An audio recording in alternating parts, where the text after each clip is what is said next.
Okay, so my name's Gary, I'm from Ambience Catering Solutions. A little bit about me, I've been a chef, started in kitchens 13 years ago, washing up, and I've slowly worked my way through the ladder. Done a lot of stuff, started in pubs, went into a seafood restaurant, and then in time we've done Michelin star, lots of event catering. And about 2.5 years ago I set up my own company. So we've been going 2.5 years, and we do lots of outside events, corporate events, weddings, dinner parties, buffets. So today I'm going to be cooking a pan-fried sea bass. What we noticed is the cooker itself is a little bit slow, so please bear with me. I normally prefer to use gas. So what we're doing with the pan-fried sea bass, I'm going to be doing a champ mashed potato, so that's mashed potato with spring onions, pan-fried sea bass, and a red onion and mange to stir fry with a little bit of soy sauce. So what we've got here, I didn't want to bore you by mashing potato. We all know how to mash potatoes, so that is literally just potatoes, and I put that through a sieve to get all the lumps out.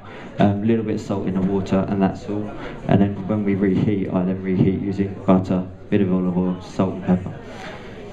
So I'm just going to put a little bit of butter in there. There is a little bit of herb where I've made it. So the sea bass, this was caught off of Hastings Beach on Saturday morning. With your fish, you want a couple of key points to look out for. Your eyes haven't sunken too far in. Obviously not too slimy. I am just going to dry that because I've given out a wash this morning. Okay, and the other thing is also actually inside the fish. Just make sure it's fresh. Again, not slimy. Give it a good wash out. Okay, and the gills, although they have been removed, just check the gills, make sure they're a nice pink colour. Alright. Okay, when you're using knives, make sure you use the right knife for the right job. Same as a painter, same as a mechanic. He's not going to use a large spanner for a little nut. Alright, so to get the majority of the meat out of the fish, you're always going to lose a little bit, but you want to come in behind the back of the gill. Okay, you can get your fishmonger to do it, it's a lot easier. And then once you're in behind the gill, is then follow the spine down the back. Again, nice sharp knife. Just going to find that spine again. You try and pull the skin nice and tight, makes it a lot easier for you.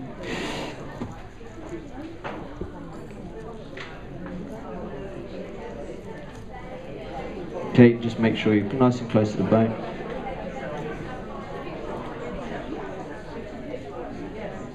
And then just long strokes.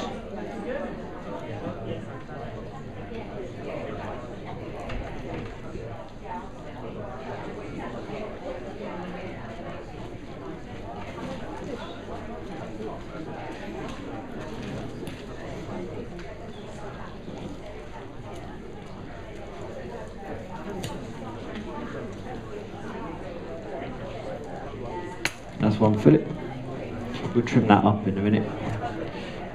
The same for the other side. I always find the second side.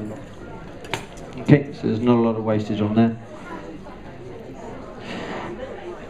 Today my wife's joined me. She's taking photos of me. It's not often that she sees me cook professionally or standing up on stage. She's normally too busy for me. Recently married, about 8 months. We don't see a lot of each other, which is probably why it works so well. Sorry. She probably doesn't like it when I embarrass her either like this. Everyone looking at her. So with the butter here, I'm just stirring the butter in through the potato, get it all nicely mixed in. Going to put a little bit of salt and pepper in there. Every time I add an ingredient, because that's unsalted butter, so every time I add an ingredient, I always add a little bit of salt to each of the items. And I'm just going to add a little bit more butter to it. Okay, I'm just going to trim up the sea bass. That's just belly, doesn't taste very nice, it's more sort of fatty. And then just having a feel for bones. It feels okay. You normally get a couple of pin bones actually in the fish. Again, just ask your fishmonger if you're uncertain. Okay. Try and get your pan nice and hot. It stops fish from sticking, and with fish you want a nice quick cook on it. I try and keep when I'm doing fish dishes, I try and keep them plain because I like to enjoy the flavour of the fish and really appreciate the fish. Okay, a little bit of salt, just a little bit of pepper.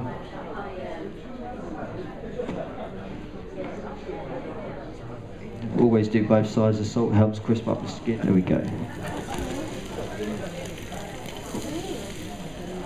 Okay, while that's on, I'm just going to put a little bit of spring onions through the mashed potato, and also a bit of olive oil just for flavour. Just a bit more salt and a bit more oil.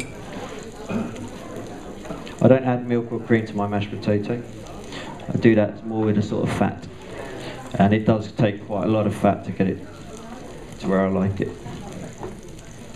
But you can have what you like, it's you that's cooking it, and that's what I say to people when they ask, can I put this in that and that in this? The answer is yes, it's you that's cooking it, it's you that's eating it, so do what you like. Okay, so while that's warm, we'll leave that there, the fish is cooking, and I'm just going to do it up a little stir fry. So again, just a little bit of olive oil in there. Just going to check the fish. Lovely. And yeah.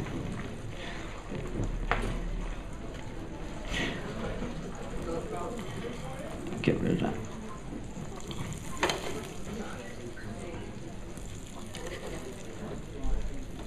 Okay, so some spring onions, that takes a bit more time to cook. Not spring onions, red onions obviously.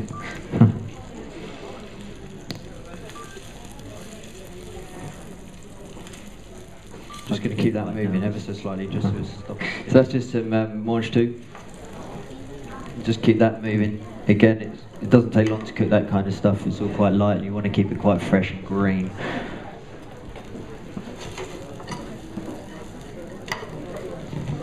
We're not far away.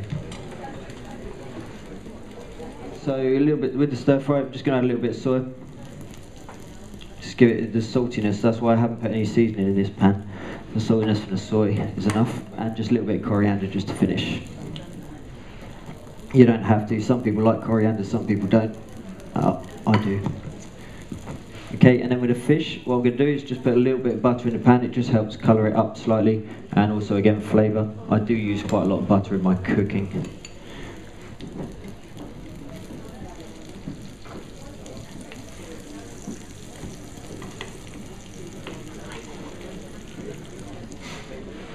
And then just a little bit of lemon. I always like lemon with fish. Nice, just brings the flavour out. I love that noise.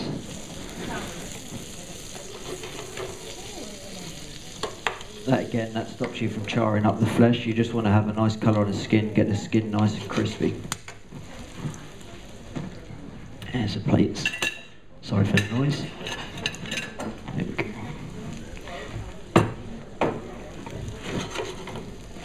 Okay, so I'm just going to turn that over, just to finish it off for the last minute. There we go. Nice brown skin, not quite so on that one. And there we go. Okay, so when it comes to plating, come here.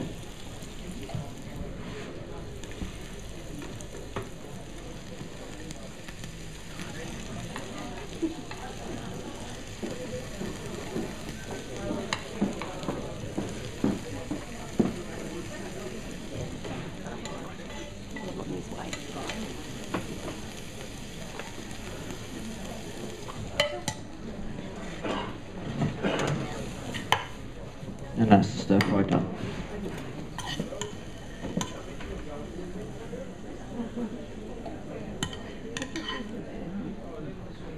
Okay, so who's in the front row and wants to taste this first? And it's fabulous. I've tried it. The other thing is that if you want to have a birthday party or a garden party or a celebration of any kind, Gary and his catering team can do that for you. Okay, all kinds of parties, whether small, whether large, whether you want to have a private dinner party at home, Gary can do that too. So tell me, Gary, can you, when you're talking about doing private catering for parties and homes, they're all budgets, aren't they? Yes, yes. And what we do is we come out to you guys, we talk to you guys and say, what do you like? What don't you like? What style is your event? And how much have you got to spend? Because we can spend 50, 60 quid a head, or we can spend £5, £10 a head. It's entirely up to you guys as to what you want to spend. Okay. All right, and how old are you, Gary? 27. Give him a hand, everybody. Thank you, Gary.